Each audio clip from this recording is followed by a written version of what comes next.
Salut, bienvenue dans Jeux de Puissance, on va parler du Canadien de Montréal.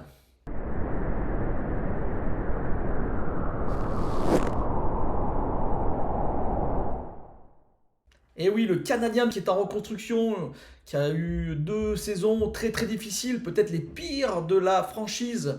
La saison dernière, ils ont terminé 28e de la Ligue. Ça a été une saison bien compliquée, même si on a vu pas mal de jeunes joueurs commencer à faire leur pas dans la NHL du côté du Canadien.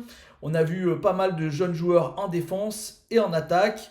On aura, on l'espère, moins de blessures, beaucoup de blessures du côté du Canadien. On espère qu'un Cole Caulfield sera en forme. S'il est en forme, il pourrait peut-être atteindre le plateau des 50 buts.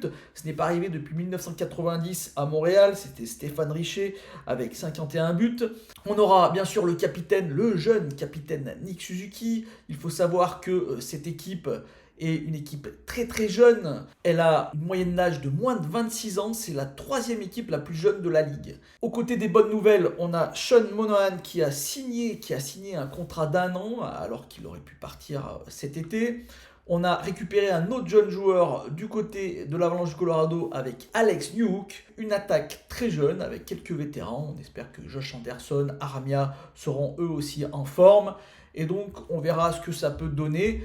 Pas beaucoup d'espoir, mais on peut voir vraiment de belles choses et cette équipe peut faire quand même des matchs assez intéressants et peut créer la surprise avec pas mal d'autres équipes. En défense, là aussi c'est très jeune. On a 2 joueurs qui sont très expérimentés, qu'on verra sûrement sur la première ligne, Mike Matheson et David Savard. David Savard qui a plutôt un rôle de défenseur très défensif, alors que Mike Matheson, lui, est quand même plus à même de développer l'attaque. Et ensuite, on a énormément de petits jeunes, ce qui est plutôt pas mal pour une équipe en reconstruction. Mais attention de ne pas les brûler avant leur âge au top, qui est souvent pour un défenseur 25-26 ans.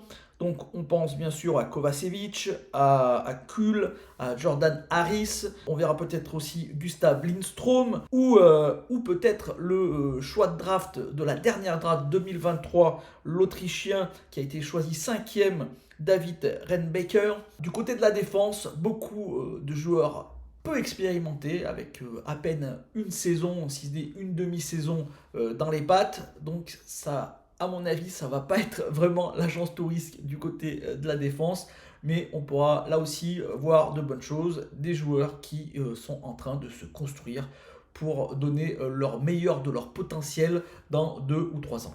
Et chez les gardiens, là, on a vraiment beaucoup de choix, peut-être trop de choix. Des fois, quand on a trop de choix, c'était pas super bien.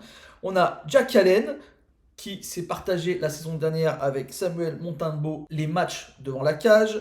Mais on a aussi Cassis DeSmith qui a été récupéré d'un échange où Jeff Petrie était venu aussi au Canadien, puis il est reparti. Cassis DeSmith qui lui aussi sera dans donc un trio de gardiens. Et on a aussi Kaiden Primo, le jeune gardien plein d'espoir qu'on espère construire. Là, il tourne plutôt du côté des Rockets de Laval. Et on espère un jour le voir jouer en NHL. Kaiden Primo, l'avenir du Canadien de Montréal dans les cages, du moins pour la direction. Donc 4 gardiens qui peuvent jouer. On verra en début de saison quels seront les choix. À mon avis, on commencera par Jack Allen et Samuel Montembeault. Mais si un des gardiens a des difficultés, on verra sûrement Casey DeSmith prendre aussi une part du travail. Et on verra peut-être un échange dans l'année d'un de ces 3 gardiens. Mes prédictions pour les Canadiens de Montréal, je vais vous dire, je n'ai pas énormément d'espoir pour les Canadiens, l'équipe que j'apprécie particulièrement, mais il faut être réaliste, vraiment avec une défense aussi peu expérimentée, des attaquants très intéressants, mais une équipe qui reste quand même en reconstruction. Ça me paraît compliqué pour cette équipe d'aller se qualifier, surtout dans cette division atlantique où on a vraiment d'excellentes équipes qui commencent elles aussi à progresser. Je pense à Ottawa, à Buffalo, à Détroit, et des équipes qui sont confirmées et qui ont toute leur place en play-off. Donc à mon avis, si elle ne termine pas dernière de sa division, ça sera déjà un exploit pour les Canadiens de Montréal. Voilà, j'espère que cette petite vidéo vous a plu. Si c'est le cas, n'hésitez pas à me faire un petit like, un petit commentaire ou à la partager. Moi je vous dis à demain pour une nouvelle preview. Ciao!